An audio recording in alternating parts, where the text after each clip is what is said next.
Okay, hello everyone, welcome back to my channel, and today is a bookshelf kind of tour.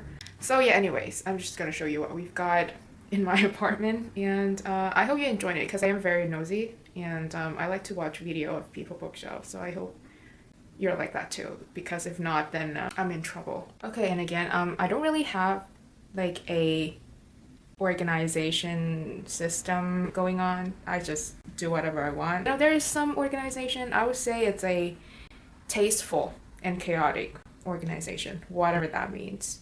So first of all, I have an IKEA shelf that I put a lot of effort in making it look like that, okay? There's like a mini rainbow action going on over there, and just like any other book that I can fit go over here. And then I have the OG bookshelf, the one that, you know, I put on when I first came to this apartment, and when it filled up, I put on that IKEA shelf. But this is a kind of small ladder shelf, not very functional, and I'll tell you why. Okay, but let's go through this ladder shelf first, and I'll take you through that one. So on the top here, I have like these two little crate basket and a really very cute plant and my favorite planter. And here I have some classic, like the bell jar. This one, You Will Not Have My Hate. It's kind of like a journal. I bought it because Jack Edwards recommended it, so there you go. I have James Choice, Dubliner, not a fave. I haven't actually finished it. I read like one short story and I just DNF it. I have Socialism Seriously. It's a very quick and easy kind of nonfiction that, you know, kind of touch base on socialism. And then I have a book that I picked up on the street, and I don't even know what it's about. A Short Guide to Happy Life. Maybe I should read it. But it's just like, I don't know. I don't trust these kind of like a short guide to happy and being perfect or whatever. Like, it sounds sus to me. And then the picture of Dorian Gray, Oscar Wilde. The only problem I have with this book is that this man is just staring into my soul. You know, like, this is intimidating. I don't like him already. And then I have Ian McEwan and Tolman. It's kind of like a modern classic at this point. I have Sipping Agnes by Rachel Cusk, very enjoyable read. I love all of her covers. It looks so nice and classy, like intensely middle class and funny. And then next to, oh my god, I can't put this back in. Okay, so next to Sipping Agnes is We Don't Know What We're Doing by Thomas Morris. Incredible book. It's a short story collection by this person. I bought it just like by chance, and I found out that he's a friend of Sally Rooney, and she actually thanked him in the acknowledgement of normal people, so that's kind of cool. And then I have This Happy by Naomi Campbell. I annotated it quite a bit. There are many good lines in here, but as a whole, as a book, like, very whatever, you know, I don't really care for it. I bought it when I was in New York. And then I have this short little booklet, We Should All Be Feminists, that I said I should read it. Haven't read it yet. And then my friend told me that she is, like, the author is transphobic or have some kind of statement that is transphobic. So, and then I have this tier right here is just like books that I don't really care about. So Hamnet, I didn't really get the hype, don't understand what's the point is. Very slow, very boring. I was just like struggling through it. And I have Such a Fun Age. It's a nice little read, very enjoyable. I have Yoke, very enjoyable read. It's a YA, and just like very much American, Asian American, or very much Korean American. Some bits are a little annoying because, I don't know, it feels just too Asian American, if you know what I mean. I don't know what else to explain it. And then I have Every Summer After by Carly Fortune. If you watch my romance book kind of review, you would know how I feel about this book, but not a fan. The reason why I said this shelf is not very functional because, say if I take this, I don't know, this book out from this tier, it does not fit up here, and it doesn't fit down here either. So it's really annoying that I have like very limited space. The reason why my books are laid out like this is just because I can't fit the books in with these like tiers. They are not tall enough. So yeah, that's the fault on my part when I ordered these shelves. But Hanya Yanagihara, A Little Life, and The People in the Trees. This one is just disappointing. This one is good, but don't think about it too much or the rating will go down. Then I have Eleanor Oliphant is Completely Fine. It's fine. It was a mid kind of read. And then The Bluest Eye by Toni Morrison, very great read, incredible, show-stopping. She's a legend. We all love it. I don't think I've talked about this as much on my social media or on Goodreads, but it's a really good book. Like, I don't have anything else to say when I have a good book, you know. And I have Violets by Kyung-suk Shin, but it's kind of reminds me, or I'll go on, kind of remind me of this book. It's like this girl kind of get lost in Seoul. That's all I can say. You know, my year of rest and relaxation, my friend gifted this to me, and it was a nice tender read, actually. I just have one problem with it, is that it's too white. I just can't handle it. So yeah, it's a 3 stars. And then I have Banana Yoshimoto Kitchen. I think the first Banana Yoshimoto I read was Kitchen, but in Vietnamese, and I liked it so much that now I bought the English translation, and it's a nice short read. I really like it. I do think the Vietnamese translation is better in kind of conveying or depicting the dreamy atmosphere of her prose, but the English translation is not bad too. I have Loveless by Alice Oseman. I bought it right when I was like coming to term with my asexuality. So this book features a young girl going to college and then kind of like discovering herself and figure out that she is ace, so aromantic asexual. It's fun and it's depicting young people accurately. It's not like 30-year-olds write teenagers, you know, like it's like, oh, an actual young person who understands what it's like to be a teenager is writing about teenagers. So that's just great. And then I have Funny You Should Ask. It's a romance. Don't really care about it. Kind of hated it. Trashed it in a video. You can watch it yourself. And then I have Kazuo Ishiguro, Never Let Me Go. So it's kind of like a sci-fi dystopian, but I feel like it's more literary in the sense that the sci-fi and the dystopian theme is used just for Ishiguro to make a point. We don't really get to know what is the science or the technology that created that world, but we get to see more of the value of humanity and all of that. And I have Ronan Haitian. Can't pronounce his name. I'm sorry, Panenka. Like, can we just look at this cover? Look at him. Look at this man. Incredible. Can you just focus, please? Focus, you idiot. I think if you like Beartown, you would really like this one. Because it's kind of like Beartown, but you don't have to invest a lot of time reading a series, and it's not teenage boys. So I guess that's a plus. I have Paul. This is about a girl getting involved in a very toxic relationship. Sorry and Bliss by Meg Mason. Incredible. Loved it. One of the best read last year. It's about like kind of like a coming of age story, but for a middle-aged woman or like a 40-year-old woman. Yeah, really nice. Then I have, this is a recent read actually. This is Albert Camus, The Stranger. My friend really liked this, so I picked it up, and it's a very great read. It's short, impactful, and I understand why it's a classic. Camus kind of make his philosophy very accessible in this book, and I really like that. So yeah, and down here are just like books that I never read. So I have the Little Prince down here.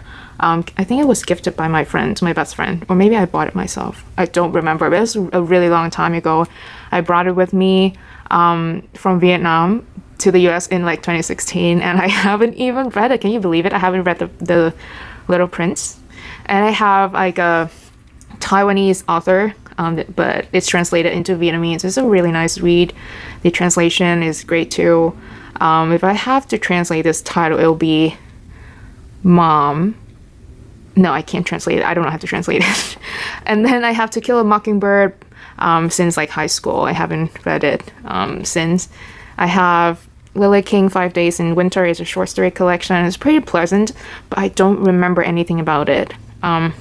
So yeah, I have Night by Elie Wiesel. Incredible read. Read it in high school. I reread it last year or something and still shook me. Highly recommend. And then I have Banana Yoshimoto Lake, but the Vietnamese translation. I haven't read it since, I don't know, 2019. I think my bestie gifted this to me and I really like the cover. I might reread it, but I don't remember what it's about. Down here, there's nothing down here. I just have my biochemistry and molecular biology magazine. Because, well, if you didn't know, I am a biochemist or going to be one. I don't know. So yeah, that's my little science fix for the month. And then up here I have like a little hardcover and softcover situation. Up here is from IKEA. And I don't know about you, but I'm not a particularly handy girl. So I suffered. Let's go through the hardback. Over here I have Writers and Lovers, Lily King. Please read it. It's one of my favorite reads of last year. Incredible show-stopping. I'll link the video where I talked about it below, so you can check it out. I have Luster by Raven Leilani.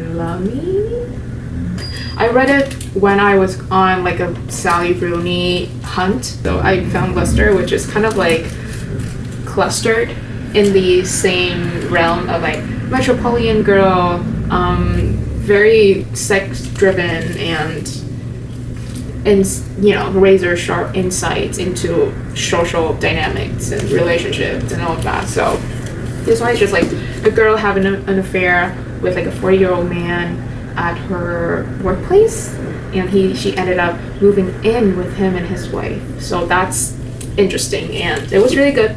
The writing is beautiful, razor sharp, and just, but the problem is that at the end I feel like it was dragging too much. So yeah. I have The Flash Share by Beth O'Leary. I think it's just too vanilla for me, and it's just like it's not spicy enough. You know, I'm a spicy girl. And then I have Three Women by Lisa Taddeo. It's women's desire, which not only quench by male desire, but also quench by other women's approval. So it was a really nice read, actually, and yeah, I think I rated it 5 stars or 4 stars. And then I have Snowflake by Louise Nealon. Absolute literary weapon, okay? Can't stop talking about it. I cried, I felt comforted, I felt enraged, like, I really liked it. Very good coming-of-age story, highly recommend. And then A Very Nice Girl by Imogen Krim. I feel like this book can be similar to Exciting Times, Conversation with Friends, and what else? Act of Desperation. Yeah, I think I've talked about it in one video. I'll link it somewhere. And you can go and watch it. It's a pretty nice read, actually. It's just a little tiny bit too white, you know? Like, I feel like the white feminism was pushing it for me. And then, obviously, Exciting Times. I've talked about it. I talked about it in a video too. Very, very nice read. I love Charlotte Dolan, I think that's how you pronounce her name. Just coming out with a new book, The Happy Couple, this year, and I'm very, very excited to buy it. I think I'm going to pre-order it, actually. I never do that. Never. But yeah, highly recommend. And then I have Fredrik Backman, Us Against You. I don't know, I've talked about this before. Very good. Is a sequel to Beartown, which I have right here. So this is episode 1, episode 2, and I also have the winner, which is the last one in the series. It's about Beartown, where they have kind of like a hockey team, and that team and the sport itself is kind of like the spirit of the town. It brings in money, it's bringing in union, and it also brings in terror and bad things. So I just love how human Batman characters are, and I'm excited to read the winners, but I'm not going to read it soon. And then I have Tomorrow and Tomorrow and Tomorrow by Gabrielle Zevin. This is like a very Bookstagram book. You know, like, it was all over my feed last year. I finally got to it. I bought it on eBooks for like a fraction of the price. And if you like A Little Life, you would like this book because it's have like a very similar motif and a similar kind of storytelling, as well as kind of like depiction of youth and dreams and just like things that troubles you when you're young, and human relationship as well. It's just less traumatic, but at the same time I think I might even like this more because it centers Sadie, like it centers the female POV, which we don't get with A Little Life. And you know, in a creative world, in a industry that is male dominant, I think the take of Tomorrow and Tomorrow and Tomorrow on that aspect is just great. I did cry once. So yeah, I guess that's you know, indicative of a good book, right? I have another Fredrik Backman book. I must clarify, he is not my favorite author. Okay, I just happen to have quite a few of his book and read quite a few of his work too. He's not my favorite. I feel like he's too vanilla. But Anxious People, very fun. Don't know what else to say. It's not as vanilla as other Backman's work. It's more exciting and smart. My camera died, so we're gonna do this again. I have Ghost by Belly Alderton, the same person that wrote this book, Everything I Know About Love. This is her memoir. Just imagine any generic white woman memoir. This is her fiction. It's about like this woman turned 30, started dating online, and that's it. Underwhelming, both books. But this one is huge on Instagram. But I've just felt like this is just too white. I'm sorry. There's like no point of, okay, I'm going to stop. It's not that bad actually. I'm just mad that like only a white person can get away with writing something like that and get it published. You made a fool of death with your beauty, which apparently is like a band song name. No idea. It's written by Wake Emezi. They are, I think, they wrote YA novels, and this is their first romance. I didn't really like this one. I appreciate it. I don't like it as a book. That's all I can say. And then I have Memorial by Brian Washington. Love it. I think I liked it more than I thought I would, especially in the second half, where there's this exploration of father and son relationship and also grief. Holding Her Breath by Amir Ryan. It's very similar to Snowflake. It's like a girl going to college in Trinity College Dublin, I think. And yeah, this time she gets involved with a lecturer, so like a professor at school. They got like sexually involved, and it's just going through it was quite difficult. But it's still a really good coming of age story. Very similar to Snowflake, but it gets dark, okay? This gets darker. I just feel like the writing isn't as good as Snowflake, but it's still good, okay? Trust me, it's good.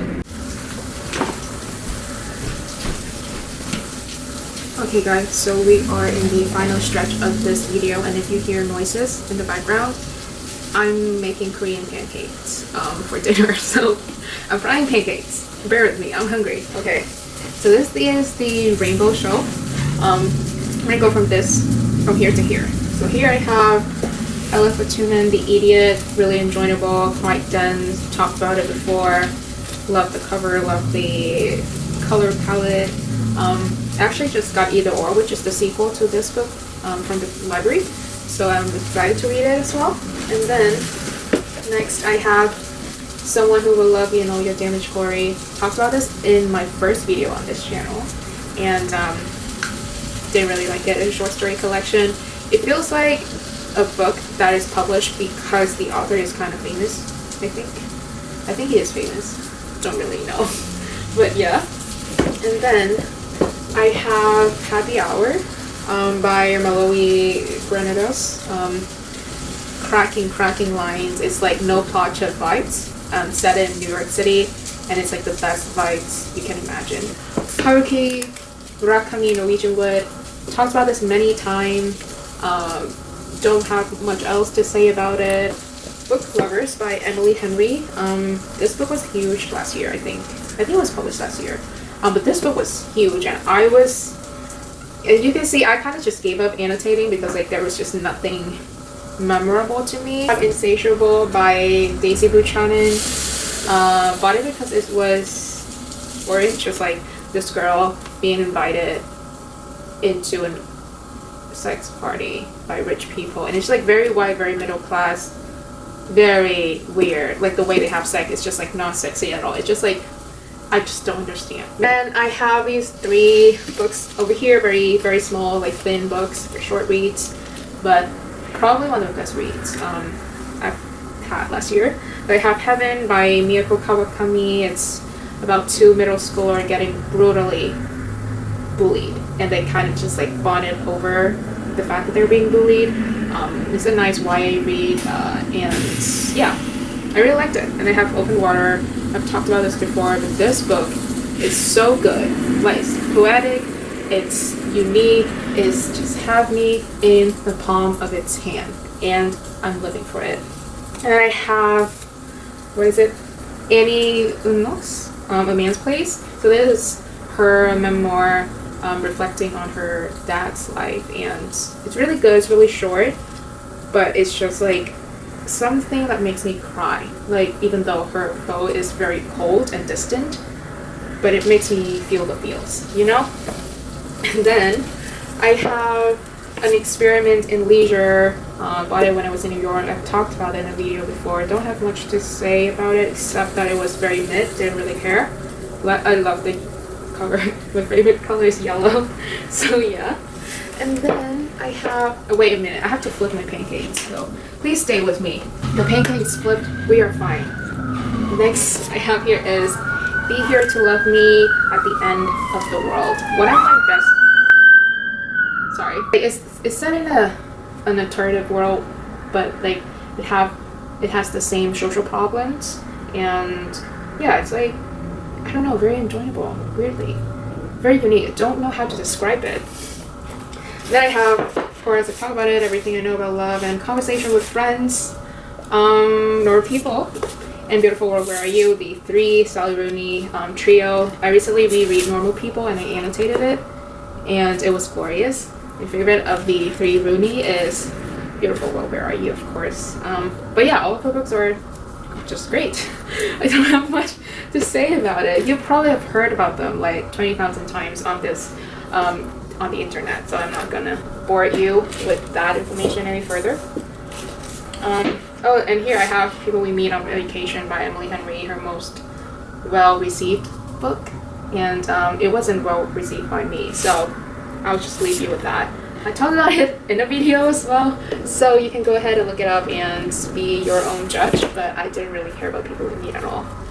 And then I have here in Beartown, I touched on it, Have Small Pleasure by Claire Chambers. Like, can we just look at this cover? She is gorgeous, but I kind of just gave up on this book. It was really kind of slow and boring. It's about the small pleasure, except the small pleasure isn't mine, so I don't know. Didn't really care.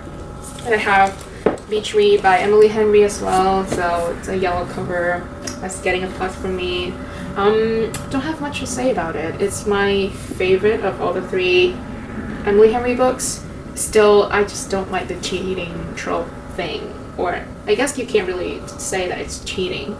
But you know, it's really weird when, you know, the guy that fucked you ended up still being married despite him not disclosing it at all and flirting with you the entire time. Like, I don't know, maybe that's a red flag. You know, maybe some of us just need to sit down. Okay, I need to flip my pancake again. Okay, my camera is dying, so I don't have time to go through the rest of the books, but I have Earthlings, Almond, Beautiful, On Earth with Briefly Gorgeous, and A Lover Discourse. They're all good. I really like them. So that's it. There's no outro. Bye. Goodbye, everyone. I am just going to flip my pancake now.